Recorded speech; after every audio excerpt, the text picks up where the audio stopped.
নারায়ণগঞ্জের রূপগঞ্জে পুলিশের সাবেক মহাপরিদর্শক বেনজির আহমেদের ডুপ্লেক্স বাড়ি দুদকের সহযোগিতায় সিলগালা করেছে জেলা প্রশাসন। সেখানে আছেন সহকর্মী শওকত আলী সৈকত। সরাসরি যাচ্ছি তার কাছে।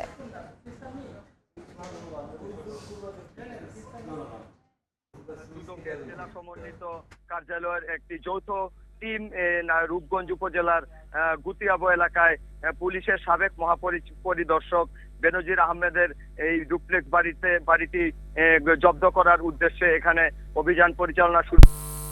পুলিশের সাবেক মহাপরিদর্শক বেনজির আহমেদের এই ডুপ্লেক্স বাড়িটি জব্দ করার উদ্দেশ্যে এখানে অভিযান পরিচালনা শুরু করেন। প্রায় আধ ঘন্টা ধরে এই বাড়িটিতে অভিযান শুরু হয়েছে। আমরা দেখতে পাচ্ছি যে এখানে নারায়ণগঞ্জ জেলা অতিরিক্ত জেলা প্রশাসক রাজস্ব শফিকুর রহমানের নেতৃত্বে এবং দুদকের সমন্বিত জেলা কার্যালয়ের উপপরিচালক সহ এখানে রয়েছেন যে রূপগঞ্জ উপজেলা সহকারী কমিশনার ভূমি এবং রূপগঞ্জ উপজেলা নির্বাহী কর্মকর্তা সহ জেলা প্রশাসনের একটি বিশেষ টিম এই বাড়িটিতে অভিযান পরিচালনা করছেন। এখানে ইতিমধ্যে বাড়ির সামনে জব্দ করার একটি বিজ্ঞপ্তি টানিয়ে দেওয়া হয়েছে এবং বাড়ির মূল গেটে সিলগালা করে দেওয়া হয়েছে। প্রাথমিকভাবে আমরা যেটা জানতে পেরেছি যে এই বাড়িটি 24 কাঠা জমির উপর এই বাড়িটি 2021 সালে যে বেনজির আহমেদ নির্মাণ করেন প্রায় 10 কোটি টাকা ব্যয়, এবং এরপর বাড়িটি নির্মাণের পর প্রতি নিয়মিত তিনি পরিবার নিয়ে এবং পরিবার ছাড়াও এই বাড়িটিতে বিভিন্ন সময়ে আসা যাওয়া করেছেন। সর্বশেষ গত 1 মাস আগেও তিনি এই বাড়িতে এসেছেন বলে স্থানীয়রা আমাদেরকে জানিয়েছেন। আরেকটি বিষয় জানিয়ে রাখছি যে এই গত 12 জুন দুদকের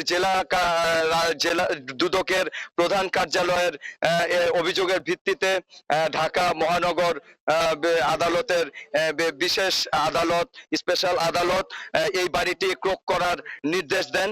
সেই নির্দেশের আলোকে আজকে নারায়ণগঞ্জ জেলা প্রশাসন, রূপগঞ্জ উপজেলা প্রশাসন এবং দুদকের সমন্বিত জেলা কার্যালয়ের যৌথ টিম এখানে এই বাড়িটি জব্দ করতে এসেছে এবং বিকেল 4টা থেকে তারা বাড়িটি জব্দ করেছেন।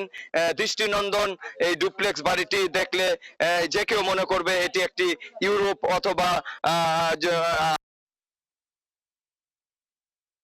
দিকের প্রথম পাশে রাস্তার পাশে এই বাড়িটি নির্মাণ করা হয়েছে প্রায় 10 কোটি টাকা ব্যয়ে। তবে এই বাড়িটিতে এখন পর্যন্ত গত 1 মাস যাবৎ কোনো মানুষজন নেই।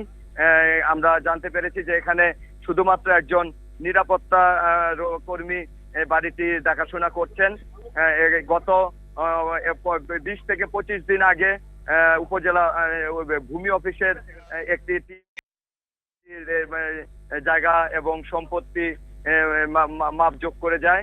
এরপর থেকে এই বাড়িটিতে যে কোনো মানুষের বহিরাগত মানুষ বা এবং সম্পত্তি মাপজোক করে যায়। এরপর থেকে এই বাড়িটিতে যে কোনো মানুষের বহিরাগত মানুষ বা বেনজির আহমেদের পরিবারের কোনো লোকজন কেউ এই বাড়িটিতে এখন পর্যন্ত প্রবেশ করেননি।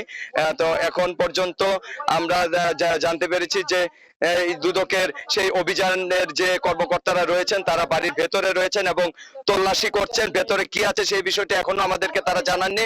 তারা বলছে যে অভিযান শেষে তারা বিস্তারিত জানাবেন। এই ছিল নারায়ণগঞ্জে রূপগঞ্জে পুলিশের সাবেক মহাপরিদর্শক বেনজির আহমেদের বাড়ি ক্রয় করার ঘটনার সবশেষ পরিস্থিতি। নারায়ণগঞ্জ থেকে সহকর্মী জানাচ্ছিলেন আদালতের নির্দেশে বেনজিরের বাড়ির সিলগালা করার খবর।